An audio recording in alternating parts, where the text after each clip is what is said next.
Unfortunately, I had to move back in with my family after my most recent breakup. My ex and I had been living together in an apartment in Boston, which we had just gotten. A piece of advice: never sign a lease with someone you've just started a relationship with. He wasn't the person I thought he was.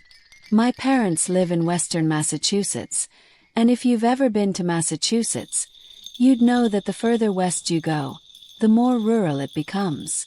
I'm not really a country girl. I prefer being near a major city, especially since I'm still in my 20s. The area where my parents live is pretty dull. I hope this is just temporary until I can find a place of my own, though I'm planning to avoid Boston for obvious reasons. I got a job back at the urgent care facility I used to work at before I moved. They welcomed me back with open arms, even though it's only temporary until I move again. The downside of this job is that I work undesirable hours, mostly overnights. The shifts are easy but boring, and they completely mess with my sleep schedule and social life. Not that my social life is great around here anyway. After my shifts, I sometimes grab takeout for dinner, since not much is open at that hour. But this morning I got off work at 4 a.m., and there's a bagel place that opens at that time and serves a variety of food, so I decided to stop by and grab a chicken sandwich and a salad. I was going to eat it when I got home. I also needed to stop for gas, so I pulled over at the local Shell station, one of the few open at that hour.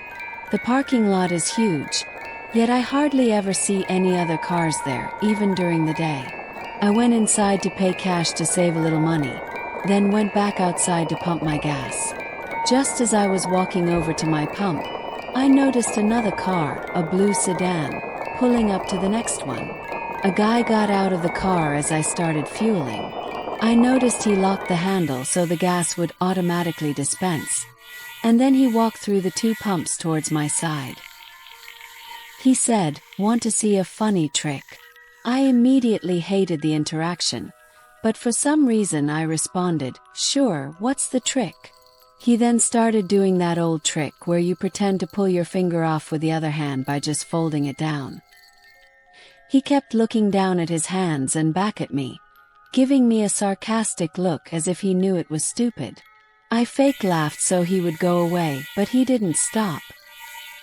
He kept doing the trick, even after I looked away and tried to ignore him. Finally, the gas nozzle clicked, signaling my tank was full, and I quickly removed it and hurried inside to get my change. When I came back outside, the man was nowhere to be seen, but his car was still there, and the hose was still pumping gas into his vehicle. I didn't want to stick around and risk catching his attention again, so I quickly got in my car. Out of paranoia, I checked the back seats to make sure he wasn't hiding there, locked the doors and drove home. It only took about 5 minutes to get back. I was excited to eat my 4:30 a.m. dinner. I grabbed the spare key hidden at my parents' house, unlocked the door, and quickly put it back in its hiding spot. I locked the door behind me as I always do, and went straight to the kitchen to eat. I always try to be quiet when I get home late so I don't wake up my parents. We only have 2 cars in the family, and I share my mom's car. I didn't need a car in Boston, but since I moved back, I've been using the spare key to get in. As I was eating at the table, I heard the front door unlock and open. I froze with a mouthful of food and listened. I called out, "Mom, Dad," but there was no answer. I didn't hear any footsteps either. I rushed out of the kitchen to check the foyer, but no one was there. My heart was racing. I ran upstairs to my parents' room and barged in. To my horror, both of my parents were in bed. They were both awake due to my loud entrance. I quietly but clearly panicked and told them someone had entered the house. My dad jumped out of bed and rushed downstairs, and I cautiously followed him. He turned on the lights in every room we passed, then went outside to check the spare key. It was missing. My mom and I were terrified, but she still had the time to lecture me for not checking my surroundings before using the spare key. My dad continued searching the house while we followed him. When he finished checking my older brother's room, he left to keep searching and left the lights on. I stayed behind and decided to check a few spots I thought he might have missed. I didn't expect to find anything, but when I checked under the bed and in the closets, I found nothing. I went downstairs and found that my dad was already checking the basement. I really didn't want to go down there, so I stayed on the middle floor with my mom. But my curiosity got the better of me, and I went to the dining room, which is next to the foyer by the front door. I got on my knees to look under the table, and there he was.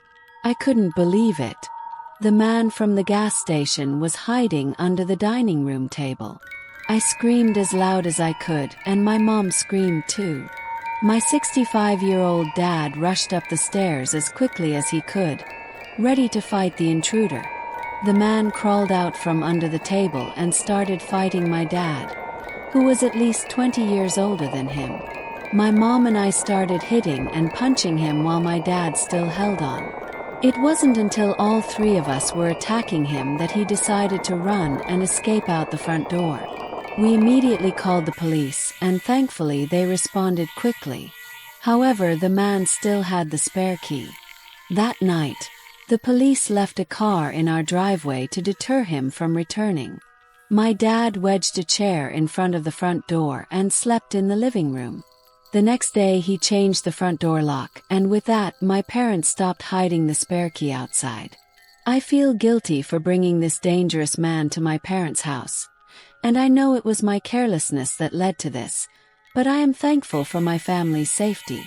This experience made me want to move out even more. I enjoy driving at night because I absolutely hate traffic. I'm from Long Island, New York, and the traffic there is unbearable. My brother lives in Florida, and I like to visit him often, but the drive is long, up to 18 hours.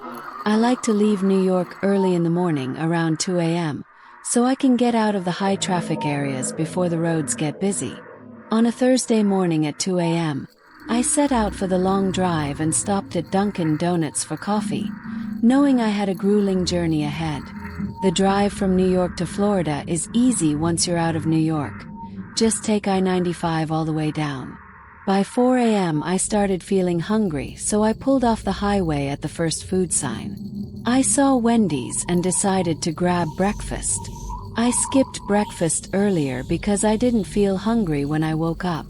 I drove to the Wendy's in a random part of Jersey, where there were no street lights, just the glow of my headlights. When I arrived, there was a car in the parking lot and the drive-through lights were on. I figured it was open, but no one answered when I waited at the intercom. After a minute I said, "Excuse me," but still no reply. I checked the Wendy's hours on my phone, and it didn't open until 6 a.m. Suddenly, I heard 3 knocks on my window, which startled me. I turned and saw a man standing outside, smiling. He motioned for me to roll down the window. I didn't feel comfortable, so I only cracked it open. He said that the place wasn't open and explained he was stranded because his car's battery had died. He begged me to help him jumpstart it, saying he had jumper cables in his trunk. I looked over at his car, parked by the woods, and I agreed to help. I backed my car next to his so we could align the hoods. We connected the cables, and when I tried starting my car, I asked him to try his car. It didn't start after a couple of tries, so he stepped away to make a phone call in Spanish. While he was on the phone, I heard 2 pickup trucks roaring into the lot from either side of the building. I immediately realized what was happening and quickly removed the jumper cables and shut my hood. It was too late. The 2 trucks had already blocked me in. I locked my car and ran into the woods, cutting up my shins on unknown objects as I went. I hid and stayed as still as possible, listening to voices in the woods, which eventually started fading away. I waited until I felt it was safe and crept back toward the parking lot. When I reached my car, I found the rear window shattered, and everything I had in the back, clothes, watches, bags, was gone. I was devastated.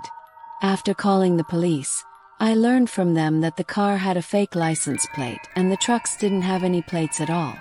They did what they could, but I knew my stuff was gone for good. I hope those criminals got what they deserved.